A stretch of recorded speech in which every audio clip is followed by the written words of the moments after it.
Assalamualaikum warahmatullahi wabarakatuh.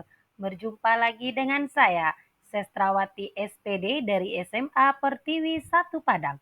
Saya calon guru penggerak Angkatan 8.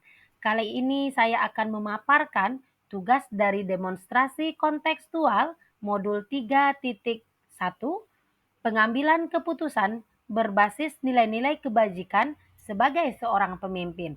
Maka inilah analisis dan refleksi dari wawancara yang telah saya lakukan dengan beberapa kepala sekolah.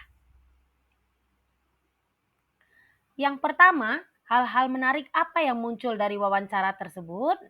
Dari hasil wawancara ketiga narasumber kepala sekolah tingkat SMA, SMP, dan sekolah dasar, terdapat beberapa hal menarik yang dapat saya identifikasi. Yang pertama, pemahaman dilema etika. Ketiga narasumber menunjukkan pemahaman yang baik tentang apa yang merupakan dilema etika dan apa yang merupakan bujukan moral dalam konteks sekolah. Mereka memiliki kemampuan untuk mengidentifikasi situasi-situasi di mana keputusan sulit harus diambil dari berbagai kasus-kasus yang terjadi. Prosedur pengambilan keputusan. Masing-masing narasumber memiliki prosedur atau langkah-langkah yang mereka ikuti dalam pengambilan keputusan dilema etika. Ini mencerminkan pendekatan yang terstruktur dalam menghadapi masalah-masalah terkait dilema etika. Berikutnya adalah pendekatan berbasis kebajikan. Semua narasumber menekankan pentingnya nilai-nilai kebajikan dalam pengambilan keputusan. Mereka menjelaskan bahwa kebijakan dan tindakan mereka selalu berlandaskan pada nilai-nilai etis yang positif serta bijaksana. Selanjutnya adalah pada kerjasama dengan stakeholder. Ketiga narasumber menyoroti bekerja sama dengan stakeholder seperti unsur pimpinan sekolah, komite atau yayasan, ataupun orang tua dalam pengambilan keputusan yang melibatkan dilema etika. Hal ini menunjukkan transparansi dan partisipasi dalam proses pengambilan keputusan. Berikutnya, tantangan dan pembelajaran. Ketiga narasumber mengakui bahwa menghadapi dilema etika bukanlah tugas yang mudah. Mereka menghadapi berbagai tantangan seperti mempertimbangkan banyak faktor, memuaskan semua pihak, dan menangani tekanan waktu. Namun, pengalaman ini juga memberikan pembelajaran berharga dalam pengembangan kemampuan pengambilan keputusan mereka. Ikut pentingnya etika dalam pendidikan. Semua narasumber menegaskan pentingnya etika dalam pendidikan. Mereka menyadari bahwa kebijakan dan tindakan mereka akan memberikan dampak pada murid-murid dan lingkungan sekolah. Oleh karena itu, menjalankan pendidikan yang etis adalah prioritas utama. Dalam analisis lebih mendalam, kita dapat mengevaluasi bagaimana pendekatan dan strategi masing-masing narasumber dalam mengatasi dilema etika berkontribusi pada pembelajaran dan pengembangan mereka sebagai pemimpin pembelajaran. Selanjutnya pertanyaan kedua. Bagaimana hasil wawancara antara 2-3 pemimpin yang Anda wawancarai? Adakah sebuah persamaan atau perbedaan? Kira-kira ada yang menonjol dari salah satu pemimpin tersebut? Mengapa? Apa yang membedakan? Baiklah, dari hasil wawancara dengan ketiga kepala sekolah menunjukkan beberapa persamaan dan perbedaan dalam pendekatan mereka terhadap dilema etika di lingkungan sekolah. Persamaannya, pemahaman dilema etika. Semua narasumber memiliki pemahaman yang kuat tentang apa yang merupakan dilema etika dan apa yang merupakan bujukan moral dalam konteks sekolah. Mereka dapat mengidentifikasi situasi-situasi yang memerlukan pengambilan keputusan etis atau bijaksana tanpa merugikan pihak manapun. Kesamaan berikutnya adalah pendekatan berbasis kebajikan.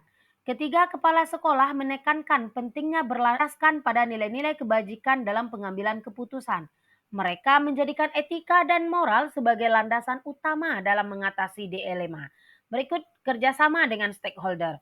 Semua narasumber menyoroti kerjasama dengan pihak-pihak terkait seperti unsur pimpinan sekolah, komite sekolah atau yayasan, ataupun orang tua dalam pengambilan keputusan yang melibatkan dilema etika. Mereka menganggap kerjasama ini penting untuk mencapai keputusan yang tepat, bijaksana, dan mendapat dukungan. Kemudian perbedaan. Perbedaannya adalah prosedur pengambilan keputusan. Ada perbedaan dalam langkah-langkah ataupun prosedur yang mereka ikuti dalam pengambilan keputusan. Bapak Jeffrey Martin mengacu pada aspek hukum dan regulasi atau SOP yang sudah disepakati sekolah dan yayasan. Sementara Ibu Marlini menekankan pada konsultasi atau diskusi dengan tim yang sudah dipercaya yang terdiri dari guru-guru senior dan unsur pimpinan sekolah. Sedangkan Bapak Firdaus menggunakan pendekatan yang lebih inklusif dengan melibatkan banyak stakeholder dalam proses pengambilan keputusan, seperti orang tua, wali kelas, guru BK, unsur pimpinan, dan instansi terkait sesuai dengan tingkat kasus-kasus yang terjadi. Tantangan yang menonjol, Bapak Jeffrey Martin menekankan bahwa salah satu tantangan utama dalam pengambilan keputusan adalah mencapai keseimbangan antara nilai-nilai kebajikan dan kepentingan sekolah. Dia merasa bahwa dalam beberapa situasi, kepentingan sekolah mungkin harus ditempatkan di atas nilai-nilai kebajikan untuk menjaga keberlanjutan pendidikan. Pendekatan dalam mengatasi tantangan, Bapak Firdaus menonjol dalam pendekatannya untuk mengatasi tantangan dalam mengambil keputusan. Dia menekankan pentingnya komunikasi dan dialog terbuka dengan semua pihak terkait untuk menemukan solusi yang sesuai. Pendekatannya yang inklusif dan keterlibatan banyak stakeholder dapat membedakannya. Kesamaan terletak pada pemahaman yang kuat tentang dilema etika dan pentingnya nilai-nilai kebajikan. Perbedaan utamanya terletak pada langkah-langkah konkret yang mereka ambil dalam pengambilan keputusan dan mereka mengatasi tantangan yang muncul. Bapak Firdaus menonjol dalam pendekatannya yang inklusif dan keterlibatan banyak pihak dalam pengambilan keputusan. Pertanyaan yang ketiga, apa rencana ke depan para pemimpin dalam menjalani pengambilan keputusan yang mengandung unsur dilema etika? Bagaimana mereka bisa mengukur efektivitas pengambilan keputusan mereka?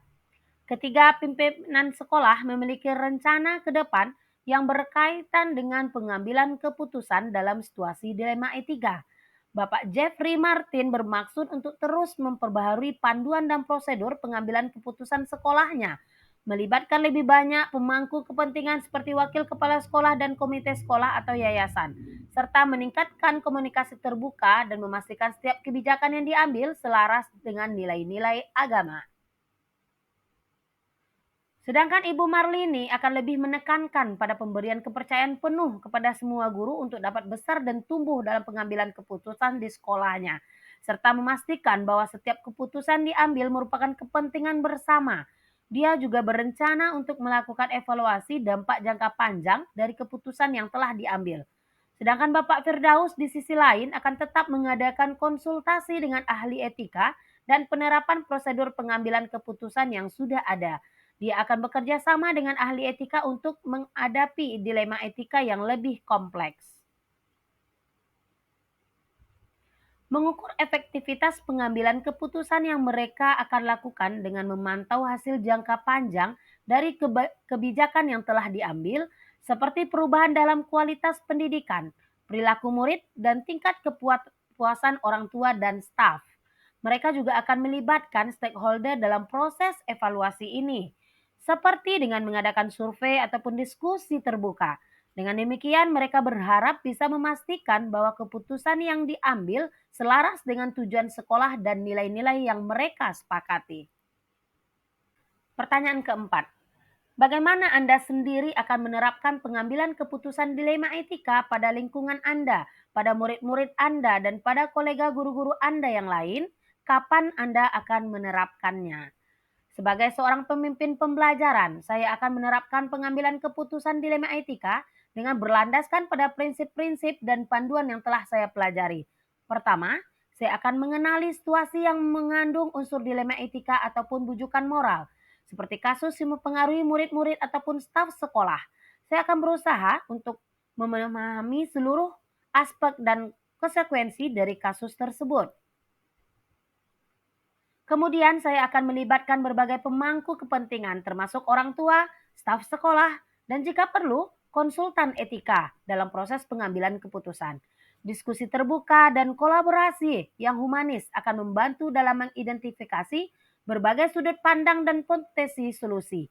Saya juga akan mengacu pada prinsip-prinsip etika dan nilai-nilai kebajikan yang menjadi landasan dalam pengambilan keputusan. Pengambilan keputusan dilema etika akan saya terapkan saat situasi tersebut muncul tanpa menunda-nunda. Namun, saya akan memberikan waktu yang cukup untuk diskusi dan pemahaman bersama sebelum akhirnya mengambil keputusan. Saya akan menjalani proses ini dengan transparansi dan komunikasi terbuka agar semua pihak merasa terlibat dan memahami alasan di balik keputusan yang diambil.